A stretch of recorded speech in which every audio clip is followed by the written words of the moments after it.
I hadn't seen my brother or Danielle in 7 years. Not since the day I walked in on them tangled in each other like my existence had never mattered. Back then, I was just a guy with a dream and a busted-down car, try to build something from the ground up. Marcus had the charm, the connections, and, clearly, no conscience.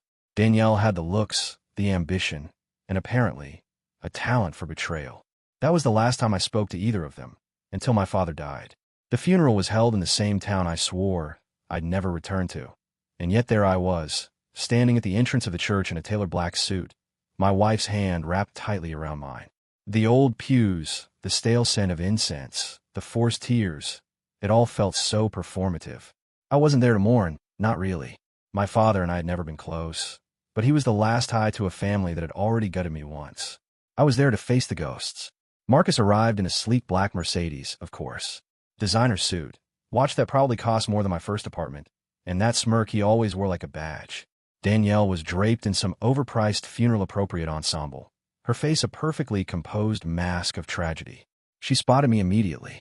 Her eyes skimmed over me like I was something she'd stepped over, a flicker of recognition followed by smug satisfaction. Then her gaze dropped to my wife, and something in her expression shifted, just slightly. She sauntered over with that fake sympathy in her voice, all breathy and soft. "Ethan, wow, you actually came." Her perfume hit me before her words fully registered.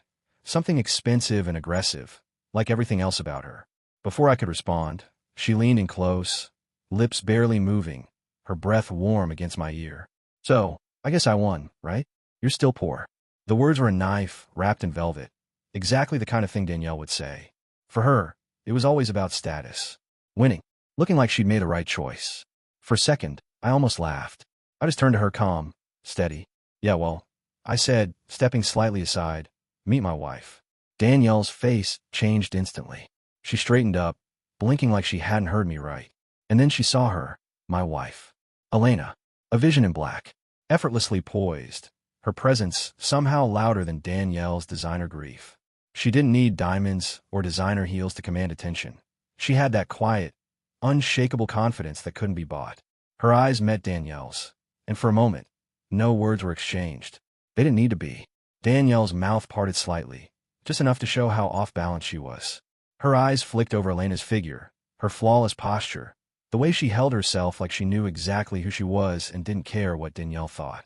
That illusion Danielle had built her life on, that she'd traded up, that she'd won, cracked, right there in the middle of a funeral.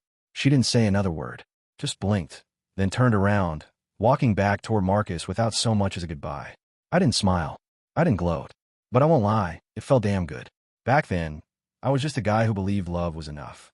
28 years old, teaching high school history in Denver for 45 grand a year, and somehow still finding joy in the small things. Weekend hikes, takeout dinners on the couch, lazy Sunday mornings wrapped in each other. Danielle was a dental hygienist. She had this laugh that made strangers turn their heads, and when she looked at me, I thought I saw forever.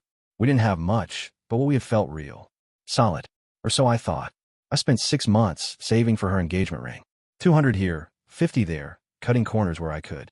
I skipped new shoes when mine started to fall apart, canceled streaming subscriptions, took on extra tutoring hours just to put that money aside. I finally bought it for $2,500, a delicate white gold band with a modest diamond that sparkled just enough. It wasn't flashy, but it meant everything to me. When I proposed, her eyes welled up. She said yes, threw her arms around me, and, in that moment, I let myself believe we were on the same page. A week later, we had a small engagement dinner, just family and a couple of close friends at a local bistro. I'd reserved a private room, nothing extravagant, just intimate and warm. My parents were there, along with Danielle's sister, and we were halfway through appetizers when Marcus walked in. Late, of course. He always made an entrance. Marcus, my older brother, 33, and already a millionaire thanks to his cybersecurity company. He dressed like a magazine ad, always cologne-heavy, always talking louder than necessary. When he walked into a room, people noticed, and he liked that. He hugged our mom, clapped my dad on the shoulder, nodded at Danielle like they were old friends. Then he sat down and poured himself into the conversation like it belonged to him. I didn't think much of it at first.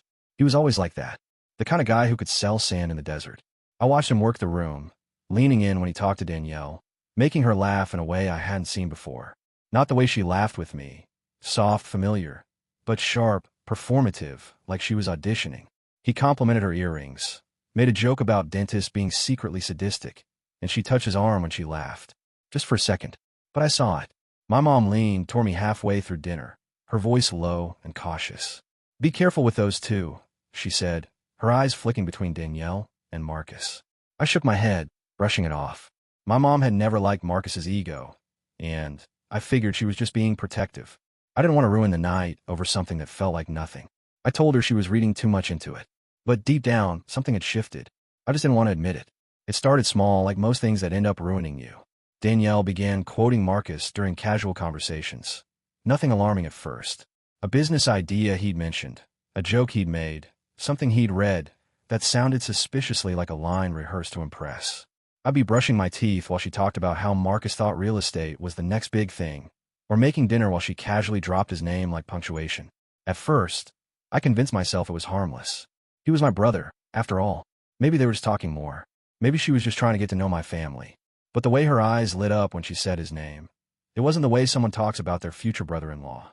I tried to ignore it, to bury the sick feeling in my gut every time his name came up. I focused on work, threw myself into lesson planning, grading, tutoring, anything to make myself believe that the foundation I'd built wasn't cracking. But the cracks were there, and they were spreading fast. Then came a night, everything changed. We were sitting on a couch, some reality show playing in the background. She was curled up beside me, scrolling through her phone, laughing occasionally at something I wasn't part of. I got up to get us drinks, and when I came back, her phone was on the coffee table, screen still lit. Just a message preview at first. But that one line snapped something inside me. Last night was incredible. My heart stopped. The sender's name was right there. Marcus. I don't remember making the choice to pick up the phone, but suddenly it was in my hands, unlocked, the message thread open and glowing in front of me. It wasn't just one message. It was dozens, hundreds, going back months. Photos, late-night plans, hotel reservations, complaints about me, how boring I was, how predictable my life had become. Danielle telling Marcus how she wished she'd met him first. Marcus telling her she was wasting her beauty playing house with a broke schoolteacher. I don't remember sitting down, but I remember the weight in my chest, like drowning, but slower. When I confronted her, I didn't even raise my voice. I just asked her how long. She didn't deny it, didn't cry, didn't even look surprised. 5 months, she said, folding her arms like she was delivering a lecture. We didn't mean for it to happen, but it did. And honestly, Ethan, you're a good man, but I want more than good. I want more than safe. I want a life that doesn't feel like a dead end. She walked to the bedroom, packed in silence, as if it had all been rehearsed. When she came out, she didn't say goodbye. She didn't even glance at me. She just placed the engagement ring on the coffee table, quiet, deliberate, and left, her heels clicking down the hallway like a final insult. I sat there alone for hours, staring at that ring, still warm from her hand. The weeks after Danielle left blurred into a haze of silence and static. I stopped eating real meals, half-finished bowls of cereal, dry toast if I remembered it all.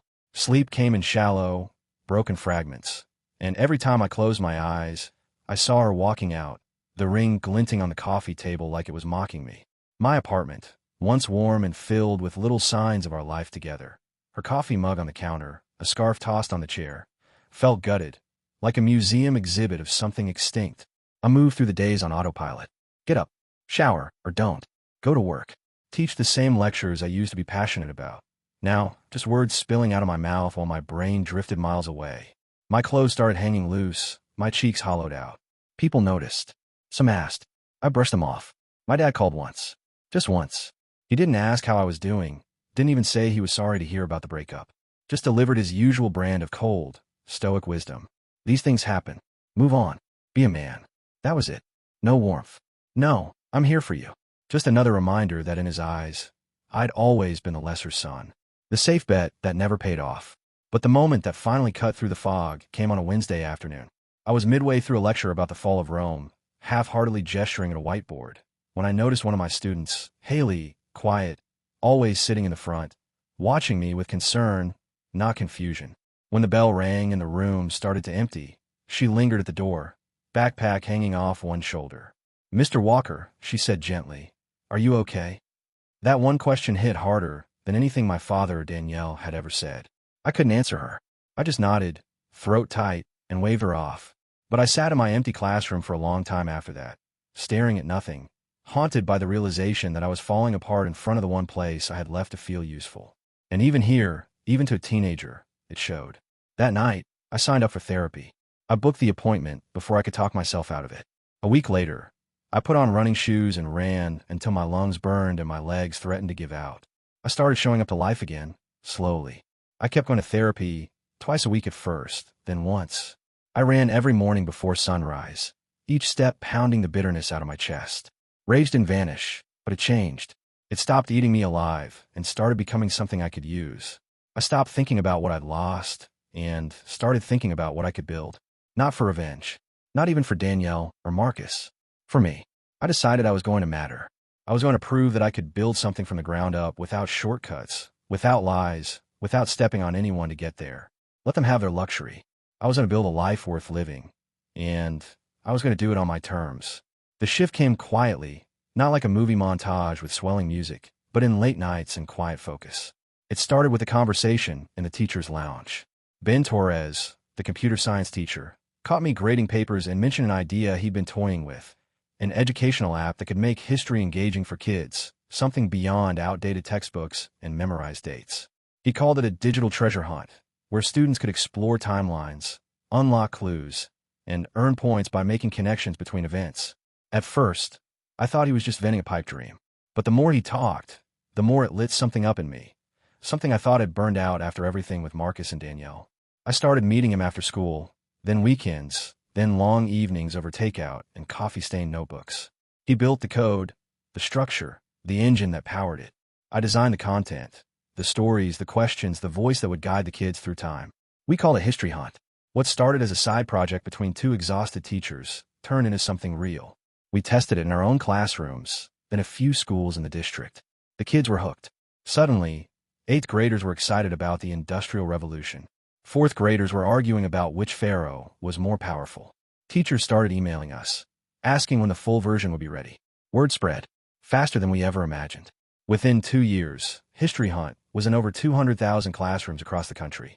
We got emails from districts in Texas, Maine, even small schools in Alaska thanking us for making history feel alive. Then the offer came. A major educational publisher wanted to acquire it. $9 million. We negotiated, we thought it through, and we said yes. After legal fees and the split, I walked away with $3.6 million in my bank account. I didn't buy a sports car. I didn't post screenshots or flex online. I bought a quiet, 2-bedroom home just outside of Denver with a yard big enough for a garden and a reading chair that caught the morning light. I kept teaching. I loved it too much to stop. And with part of that money, I started a scholarship fund for aspiring teachers from low-income backgrounds. People who reminded me of who I'd been, working multiple jobs just to stay afloat, but still showing up with passion. I didn't tell my father. I didn't call Marcus. I didn't need to. What I'd built wasn't for them. It was mine. No shortcuts. No betrayals. Just purpose. Just peace. I met Lily at an educators summit in San Diego, the kind of event filled with panels, lukewarm coffee, and endless lanyards. I wasn't looking for anything that weekend. Not love, not connection, just a break from routine and a chance to share what we built with History Hunt. She was sitting in the back row of a session on inclusive classrooms, arms crossed, eyes sharp, and the only person not pretending to be impressed by the keynote speaker's overpolished speech. When the Q&A started, she raised her hand and casually dismantled the presenter's entire premise with a single, thoughtful question. She had this blunt clarity to her, like she didn't have time for fluff. I was drawn to it immediately. We bumped into each other later at one of those awkward networking mixers. I complimented her question. She shrugged and said, "I don't believe in wasting anyone's time, including my own." Then she smirked and added, "Besides, the guy was talking out of both sides of his mouth." That made me laugh, really laugh, for the first time in a long while. We spent the rest of the evening talking in a quiet corner. She told me she was a special ed teacher from Fresno, worked with kids who'd been forgotten by the system, and had no patience for people who pretended to care more than they did. She was real, grounded, no masks, no performance. We started texting after that, then phone calls, then monthly visits. It wasn't always easy. Denver to Fresno wasn't exactly a quick trip, but felt right. Every time I saw her, the air felt lighter. She'd bring me homemade dumplings and stories from her classroom. I'd share lesson plans and new app ideas. Months into it, when I finally opened up about my past, about Danielle, Marcus, everything, I braced myself for the shift, That moment when people either leaned in or backed away. But Lily didn't flinch. When I told her about the money, about the sale, she didn't blink. No awe, no questions about numbers, just a soft nod. You used your success to lift others, she said. That's all I need to know. A year later, we got married in a quiet ceremony in the mountains. Just close friends, a few colleagues, and my mom. No designer dress, no destination venue. Just vows we wrote ourselves and laughter that carried into the trees. I didn't invite my father. Marcus, obviously, was never even a consideration. That day, I let them go fully, cleanly, like old weights I no longer needed to carry. Lily and I settled into a life built on small joys.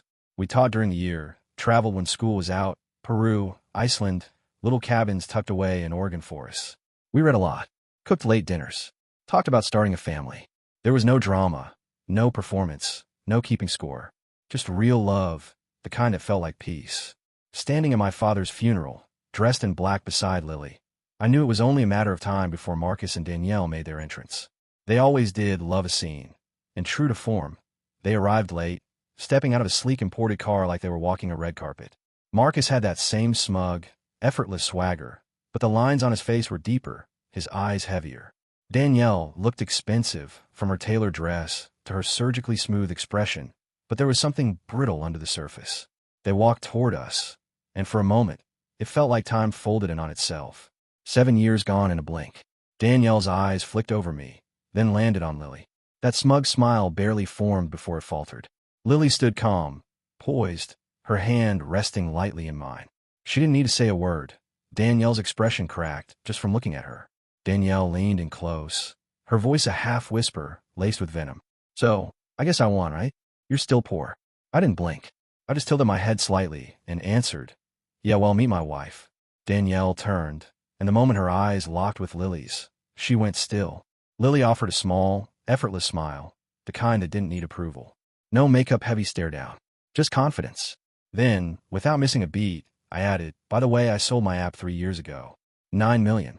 Danielle's face drained of color like someone had pulled the power from her body. Marcus shifted beside her, jaw tight, blinking like he didn't quite register what he'd heard. For a second, I wondered if they were going to try to play it cool. But denial only lasts so long when the truth is staring you in the face. Lily, calm as ever, reached in her purse and pulled out a folded piece of paper, a printout of the press release from the publisher. My name, the sale, the figure. She handed it to Danielle without a word. Danielle's hands trembled slightly as she read, her lips parting, then closing. Marcus read over her shoulder, and when his eyes met mine, there was no gloating left, just something hollow. Danielle tried to compose herself. Brushing imaginary lint from her sleeve like that might restore her dignity. Well, money doesn't fix everything, she said, voice tight. Lily didn't even blink. Neither does betrayal. You built your relationship on lies and selfishness. Don't be surprised it's falling apart. Danielle didn't answer. Couldn't. She just turned and walked away, Marcus a few steps behind, not even looking back. A week later, I got a call from an old mutual friend. Marcus and Danielle were getting divorced. She'd been cheating on him with someone richer. 2 years later, I wake up every morning to the sound of Ava's soft giggles coming through the baby monitor. She's almost 2 now, all wild curls and bright eyes, and the way she clutches my finger like I'm her entire world never fails to ground me. Lily's usually in the kitchen by then, humming off-key while making coffee, wearing one of my old college hoodies. Our mornings are quiet, slow, the kind I used to think only existed in other people's lives.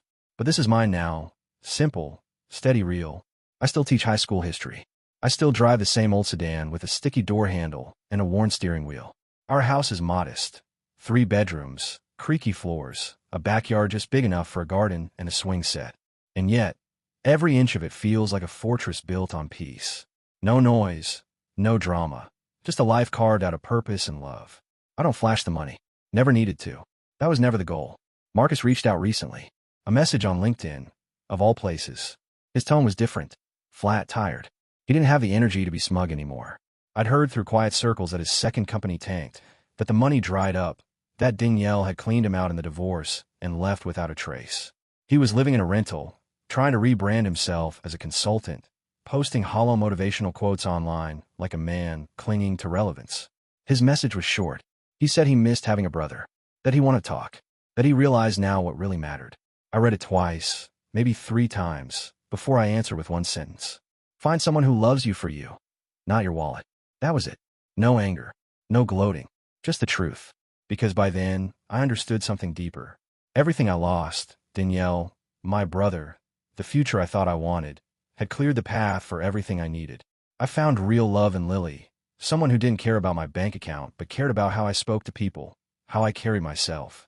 I found purpose in the classroom, in the students who still come back years later to thank me.